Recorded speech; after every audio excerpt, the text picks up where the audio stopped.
I just want to pull this thing straight out, no turns. Ooh, it's quite warm. Okay, came out that way. Oh, look at that.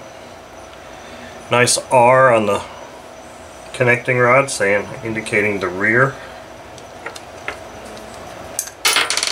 There's our piston and ring, and it's hot. It's up some more, and it's a shame to have to take this apart because these bearings feel good. It's just this front one's really kind of damaged. Obviously, I'm not going to be putting this in an ultrasonic cleaner because I'm not going to want to risk screwing these bearings up. I want to just try and take this crankshaft out, see if I can go inside there and get this front bearing out so I can just inspect the front of this and maybe just see if I've got a front bearing to replace it with. I don't suppose that's that hot anymore. Okay, so I was successful. I just used my glow plug driver. I was able to get it up in here and press this, or pop this bearing out. So it's shielded in the front. Let me zoom in here.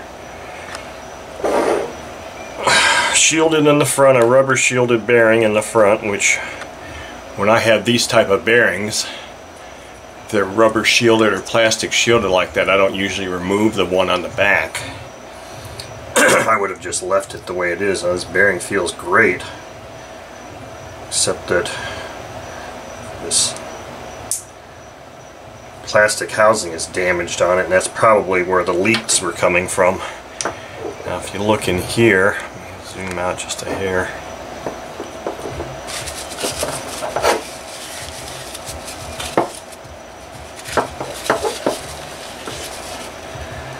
I think right here where I'm pointing, I think I see a nick that might be a contributing cause to the leakage of fuel through that area.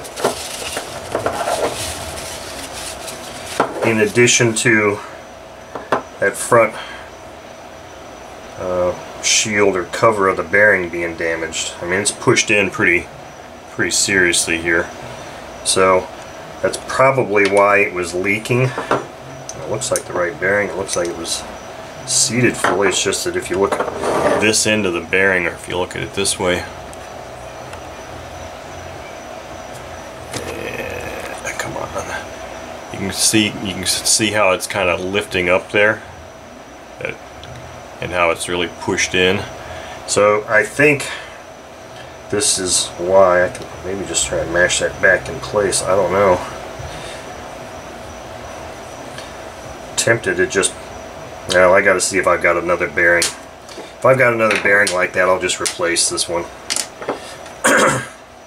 And I don't know if that little gouge there is enough to cause leakage like I was seeing or what. But anyway, that's where we stand with this. Okay, so I had another R6 bearing. It's a ZZ, which means it has metal shields on both sides.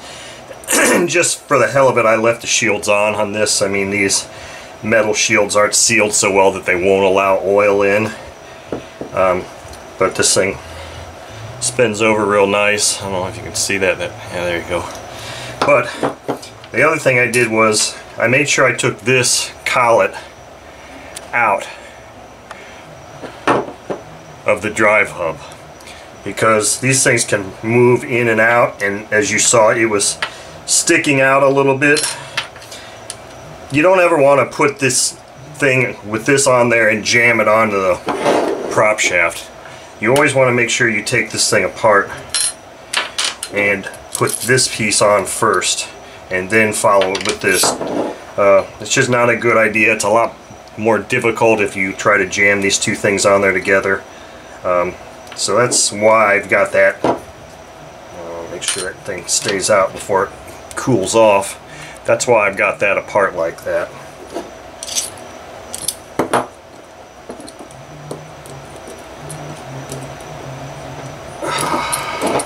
This should just want to slide right on there. If nothing else, I may have to open it up just a hair with a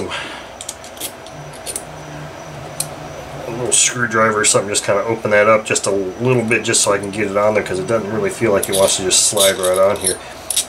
This crankshaft isn't chamfered at all, so and neither is this. So this is going to have to be opened up just a hair, just enough to get it right to start going over that crankshaft. Let's see if I've got enough screwdriver here that I can just kind of try opening it up just a little bit and at least get this thing starting to go on there. It just started to go down.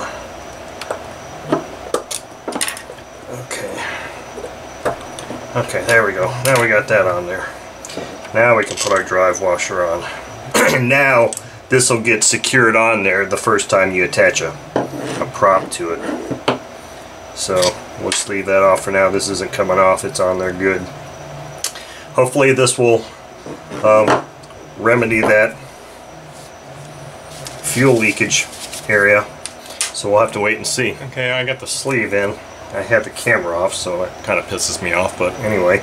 I think I know why there was silicone sealant on this thing now, because either this isn't the right O-ring, or it's just really screwed up, because look how, I mean, this thing just drops in place. It doesn't even, there's no resistance with that O-ring at all, so I don't know if this O-ring is just that flat and or just not correct. I'll have to go look at my O-ring kit and see if I've got one that'll fit on this, but yeah, that is not going to seal at all there, so I'm either going to have to find a new O-ring or use my Permatex Moto Seal.